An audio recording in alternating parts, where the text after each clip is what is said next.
High, আসসালামু আলাইকুম। আশা করছি সবাই ভালো আছেন। ফাইবার দ্বিতীয় টিউটোরিয়ালে আজকে আমরা জানবো যে আপনি আপনার ফাইবার অ্যাকাউন্টকে সেভ রাখার জন্য কোন ইন্টারনেট কানেকশনটি ইউজ করবেন।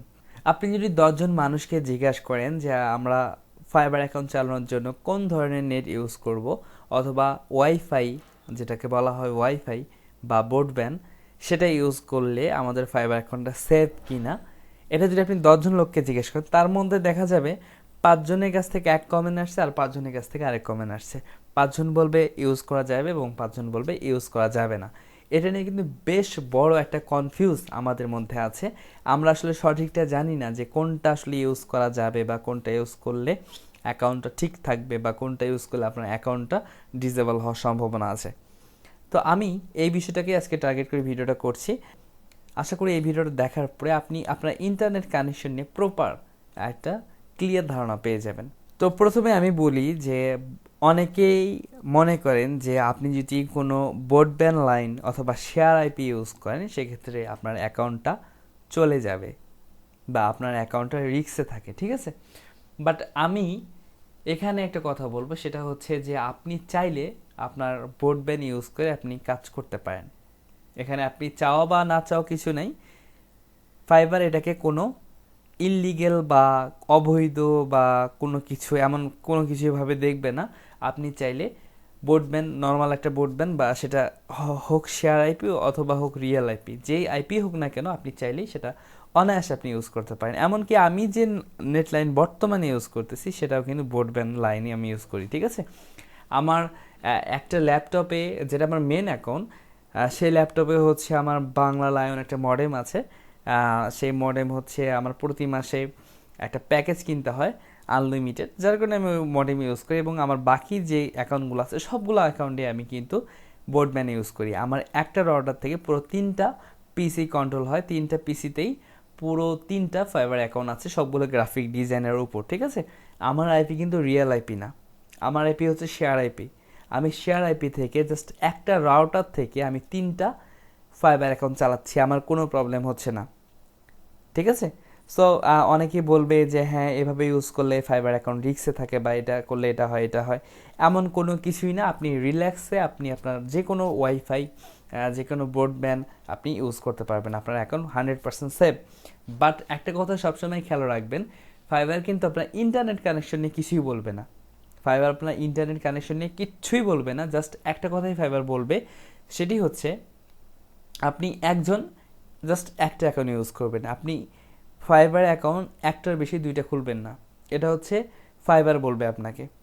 এখন অনেকে আছেন যে ফাইবার একটার বেশি 2টা ওরা চালাচ্ছে একটা পিসি থেকেই, ঠিক আছে। সেটা খোলারও বেশ কিছু ট্রিক আছে, কীভাবে চালাতে হয় সেগুলোও চাইলে আমি বলতে পারি, বাট আমি আপনাকে বলবো না এই কারণেই যে আমি কখনোই চাই না যে আমি আমার মাধ্যমে এমন কোনো ভুল জিনিস আপনাদেরকে আমি শেখাই এবং ফিউচারে এটার জন্য আপনার বড় ধরনের একটা প্রবলেম হোক। আজকে যারা যারা 2টা অ্যাকাউন্ট ইউজ করতেছে একটা পিসি থেকে, তারা একদিন না একদিন তাদের 2টা অ্যাকাউন্টে কিন্তু ব্যান হয়ে যাবে, আজ হোক অথবা কাল। তারা কিন্তু একটা দিন না একটা দিন তাদের দুটোটা অ্যাকাউন্টই হারাবে। সো আমি যেটা মনে করি যে একটা পিসি থেকে জাস্ট একটা অ্যাকাউন্টই বেস্ট। একটার বেশি 2টা অ্যাকাউন্ট খোলার প্রশ্নই আসে না, ঠিক আছে। সো আপনারা এই ভুলটা কখনোই করবেন না যে আপনার একটা পিসি থেকে 2-3টা ফাইবার অ্যাকাউন্ট চালানো, ঠিক আছে। কারণ আপনার যখন একটা প্রোফাইলে ভালো একটা পর্যায়ে চলে যাবে তখন কিন্তু ওই একটা প্রোফাইল থেকে অনেক বেশি আপনি কাজ করতে পারবেন। সেক্ষেত্রে 2-3টা অ্যাকাউন্টের কোনো প্রয়োজনই আসে না। এখন আরও কিছু কথা আছে ইন্টারনেট নিয়ে, যেমন হচ্ছে সে ধরেন আপনি জব করেন, আপনার বাসায় একটা পিসি আছে, আপনি পিসিতে জাস্ট আপনার ফাইবার অ্যাকাউন্ট লগ ইন করেছেন এবং আপনি যখন অফিসে যান, আপনার অফিসে আপনার জন্য শুধুমাত্র আরও 2টা কম্পিউটার আছে। আমি ধরে নিচ্ছি আপনার জন্য আরও 2টা কম্পিউটার আছে। এখন আপনি চাচ্ছেন যে ওই 2টা কম্পিউটারে আপনি আপনার ফাইবার অ্যাকাউন্ট লগ ইন করে রাখবেন। এখন সেটা যাবে কি না? হ্যাঁ, আপনি অবশ্যই সেখানে লগ ইন করতে পারবেন, কোনো সমস্যা নেই। আপনার অফিসের ইন্টারনেট এক, বাসার ইন্টারনেট এক, কোনো সমস্যা নেই। আপনি আপনার অফিসের পিসিগুলোতেও আপনার অ্যাকাউন্টটা লগ ইন করতে পারবেন। বাট একটা জিনিস খেয়াল রাখবেন যে আপনার ওই অফিসের পিসিতে অন্য কেউ যেন কখনোই তাদের ফাইবার অ্যাকাউন্ট লগ ইনও না করে।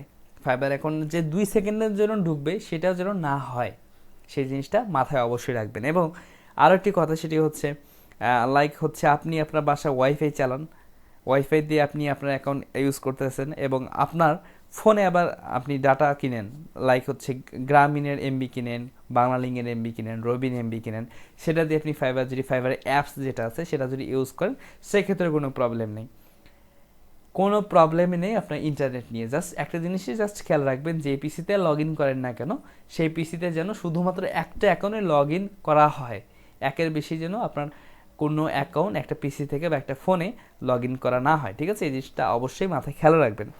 এখন যদি আপনার অ্যাকাউন্টটা, ধরেন আমি একটা অ্যাকাউন্ট খুলেছি, কোনো এক কারণে আমার অ্যাকাউন্টটা ডিলিট করার প্রয়োজন আছে, বা আমি এই অ্যাকাউন্টটা আর চালাবো না, একদম চালাবো না, টোটালি চালাবো না, সেক্ষেত্রে আপনি কি করবেন? সেক্ষেত্রে আপনি যেটা করতে পারেন সেটি হচ্ছে আপনার যদি অলরেডি একটা অ্যাকাউন্ট থেকে থাকে এবং যে অ্যাকাউন্টে আপনি কোনো ডলার নেই বা কোনো কিছুই নেই, সেক্ষেত্রে আপনি যা করবেন তা আমি একটু দেখাচ্ছি।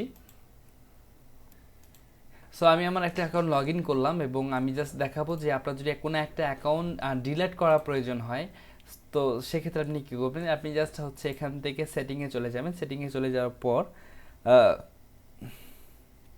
আপনি যদি কোনো আপনার অ্যাকাউন্ট ডিলিট করতে চান, সেক্ষেত্রে আপনি এখানে অ্যাকাউন্ট ডিএক্টিভ নামে একটা অপশন পাবেন। এখানে যে কোনো একটা রিজন দেখিয়ে আপনি আপনার অ্যাকাউন্টটা ডিসেবল করতে পারবেন। বাট সেক্ষেত্রে একটা শর্ত হচ্ছে, আপনার যদি ফাইবার অ্যাকাউন্টে কোনো ডলার থাকে সেই ডলারগুলো আপনাকে উইথড্র করে নিতে হবে। ডলার উইথড্র করার পরেই হচ্ছে আপনি আপনার অ্যাকাউন্টকে ডিসেবল করতে পারবেন, ঠিক আছে? আর হচ্ছে ডিসেবল করার পরে আপনি চাইলে উইন্ডোজ না দিয়েই আপনি অ্যাকাউন্ট খুলতে পারবেন। বাট আপনি যদি চান যে আপনার অ্যাকাউন্টে $4 বা $5 আছে, আপনি ওই অ্যাকাউন্টটা চালাবেন না বা ওই অ্যাকাউন্টটা ডিলিট করে দিবেন, সেক্ষেত্রে আপনি যেটা করবেন সেটি হচ্ছে আপনাকে নতুনভাবে উইন্ডোজ দিতে হবে।